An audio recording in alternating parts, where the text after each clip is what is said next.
surroundings of the lessor is not going to change that much. However, there is going to be a huge change in classification. Look, this would be therefore retain the distinction, but the use of type B and type B classification will be done. If it is a type A lease, there will be a lease receivable and the lease interest income recorded. Let's see what is a lease. Let's see what is a type A lease, and let's see what is a type B lease.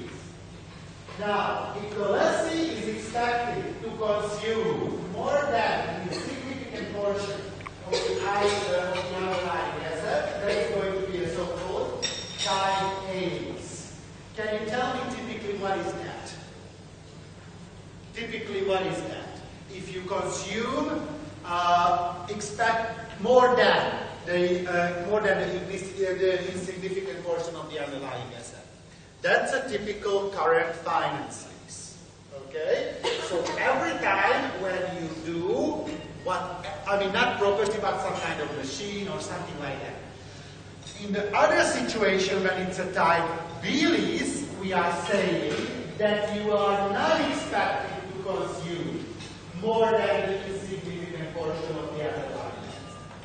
Now, therefore, actually, in reality, it's a lot more common that we simply call type A leases as a non-property leases, right? Because usually if you lease a machine, right, how long are we leasing it? Until it can operate. I mean, that's the common situation, right? Now, so let's see when do I going to call something a so-called type A lease. Something is going to be a type A lease if the lease term is for an insignificant part of the total economic life of the underlying asset, and the present value of the lease payment is this insignificant part of the underlying asset. So everything is a type A lease unless, so if these are not true, okay? So you have to be careful because I started the sentence in an awkward way. But I was about to say that if these are not true, then this is going to be a type A lease. When is it going to be a type B? If these are true. What you need to be careful with is that what we are saying that the economic life is going to be consumed here, okay? And here the fair value of the asset, right? Now currently, do we use the same type of tests? Yes, we do. They just actually rephrased it. However, there is no threshold. What are they saying again? They are saying insignificant, okay? Now, when is it going to be a property lease? It's going to be a type B, or a property type lease, if one of the following is met. This term is for the major part of the remaining economic life of the underlying asset. The present value of the lessee payments accounts for substantially all of the fair value of the underlying asset. Unless one of these are met, that is going to be a problem. You see that it is actually phrased backwards. So you have to be careful with that. This is not property, this is property. You get the idea. Now, exception condition must be evaluated. If at least one exception condition is met for a lease of a property, then a lease would be classified as type A, right? Okay, if one of the exceptions, right? Because can it happen that it's a property but I'm still consuming it? Yeah. For instance, I'm making for a property a lease which has a lease term of, I don't know, 100 years. Am I going to consume it? Yes. Okay? Or if you go back, an asset other than a property, the lease would be classified as type B, right? Okay. The lease term exception conditions use different consideration of the underlying asset's economic life, because what you need to see that if we are talking about the property, it is talking about the remaining economic life. Okay? If it's other than property, it is going to talk about the total economic life. Quite frankly, I do not understand why did they make this distinction. Because usually if I have a property, right, then I am not going to be, I mean, it's very, very rare. that after somebody consumes the majority of its economic life, anybody else will start using it. Anyhow, the standard was getting ready for that. However, please note that there is a minor modification over there. I don't think that it is going to have any type of effect in the future. Now, the expected consumption type of things what you see is, well, these are just some examples that even the static exposure draft lists. That this is the most common thing that think that, for instance, more than insignificant if the vessel is rented for 20 years. More than insignificant if a car is rented for 3 years. Don't ask me why. In case of a car, I don't understand the 3-year threshold, but this is in the standard, so at least you can say that they said it. Okay? Truck 4 years, airplane 8 years. So these are just examples that they were giving you. So we have some assumed economic lives that are listed over here. Just for your reference, it would be nice if they kept it. I heard rumors that in the final standard, this list is not going to be included. Why? Because then again, it's going to be bright light, right? Okay? Yeah, it is. 25 years, 8 over 25. No, it's more than insignificant, the 8 hours. It's almost 50%. It's insignificant. What is insignificant? I don't know. You see, judgmental, right? Anyhow, as long as they give you these guidances, you are fine. Because then you will be able to decide. But there is a message though. If the airplane is 25 years and 8 years, where is it? Is more than insignificant. Now basically you have an idea what do they mean by insignificant. Okay? 1/3, right? Yeah, around 1/3. It's more than insignificant. Again, it is going to be the question of how do I understand English. Alright? What is insignificant mean? Good. Regarding the core commercial real estate, they have currently the 10 years thing in it. Hold on, 10 years of the, be careful, remaining. Right? If the remaining lifetime, and if it's a new one, it's most probably the 10 years it's going to be a insignificant part. It's 10%, right? No, insignificant refers to the portion of economic benefits of the underlying asset expected to be consumed by the lessee, not the relationship of the lease term to the economic life. Right? So what I am going to consume, what does it mean when since I'm going to use it? Okay? Funny. Alright? At least this list is funny, I agree. Okay? Now, however, I have some examples here for you that might help. Okay? This is what I have here to help you. Customer leases a vessel with no optional renewal periods and no termination options. What is no termination options? Once you rent it, there is no way out. Okay? I mean, yeah, you can die. Alright. The vessel's total economic life is 50 years. Okay, now they tell you the total economic life is. What is economic life? Hold on for a second. What is economic life? No. How long the asset is operational. How long the asset is operational. Okay. Now let's go further and let's see what else we know about. Lease term is 20 years or 40% of the economic life of the vessel. Present value of the lease payment is 45% of the fair value of the vessel. So I know that 20 years or 40%.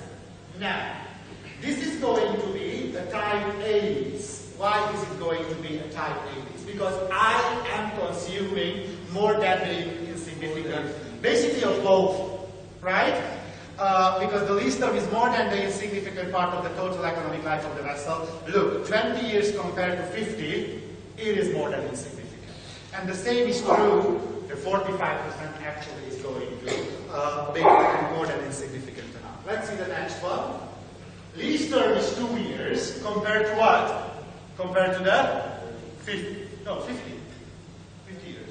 Compared to the 50 years, right? So yeah, that's right, this is insignificant, right? And also, the 4% of the total economic life of the vessel, that's also going to be insignificant in terms of lifetime. So it's going to be a type B because, hold on, and now underline. At least one of the exception condition is met. So it's enough to meet one criteria, and one is met. One is met, the lifetime. I don't know about the consumption. of the economic value and do it as, I think that in reality, the easier part is always going to be what?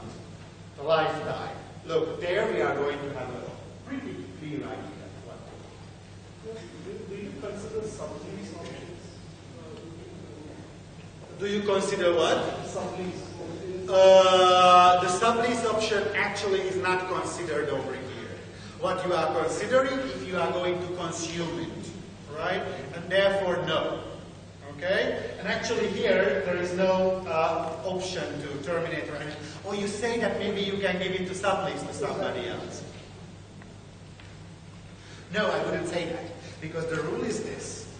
The rule is that you are actually using it for insignificant total life. And here, if you are saying in this particular case, we consider the renewal option to renew. Do you consider the sublease? If there's a sublease option? or you say the other way?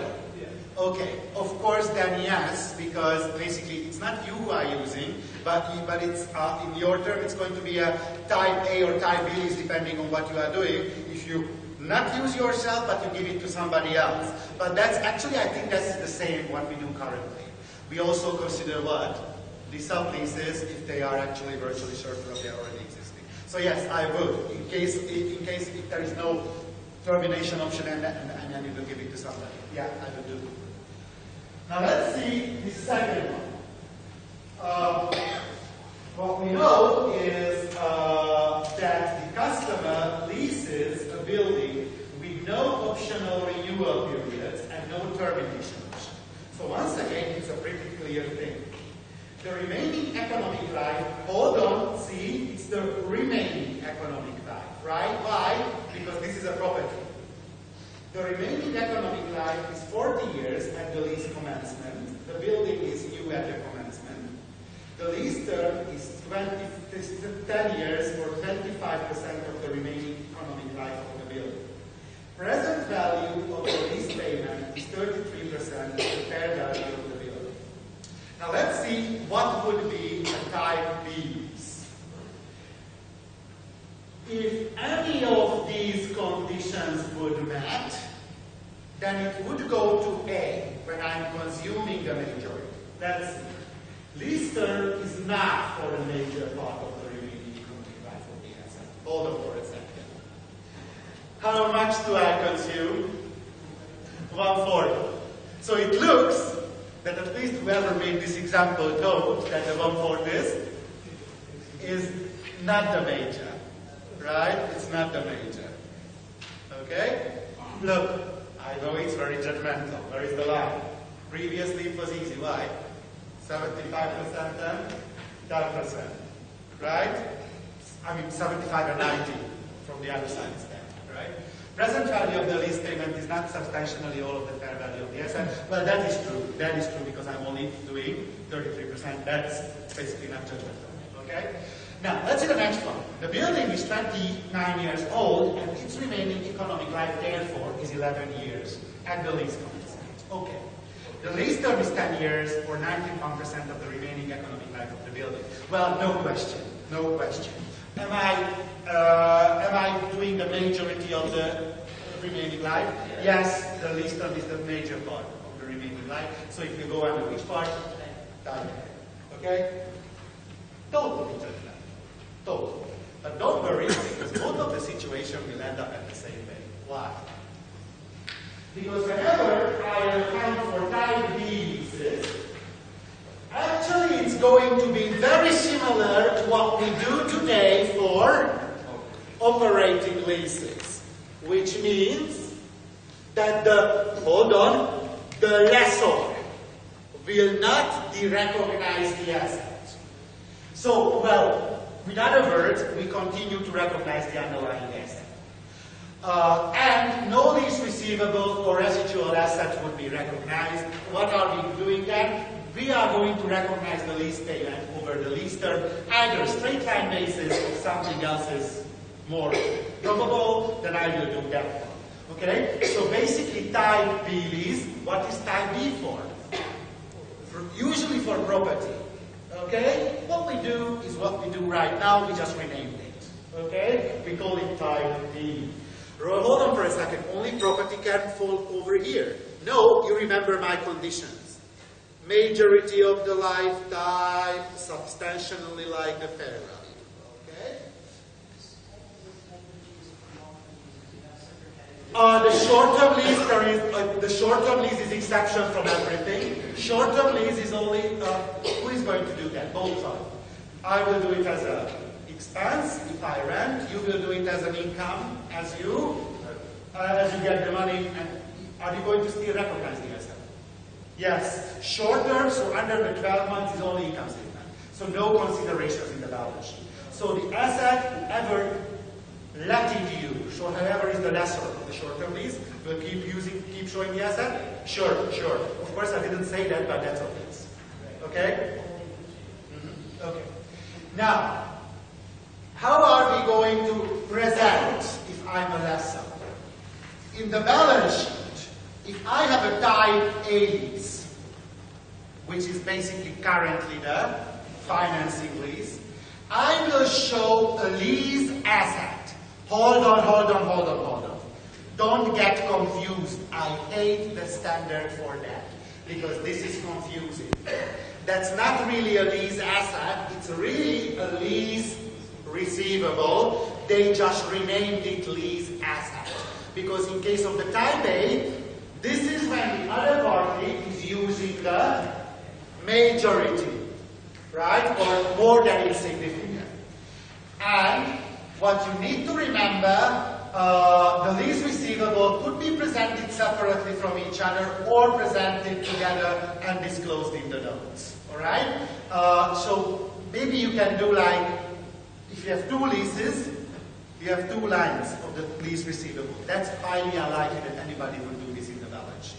What are you going to do? Show one lease receivable, and then in the notes you are going to open up what is inside there. Okay? Now, it's not over here, but can you please tell me what is going to happen with the underlying asset? Underlying asset, what are you doing with it? In type A, you get rid of it, you derecognize it. So basically it's like current finance lease, they just renamed it. Okay? They just renamed it to type A and type B. Okay. Now what is going to happen with type B leases? Which one was that? The property, which is previous.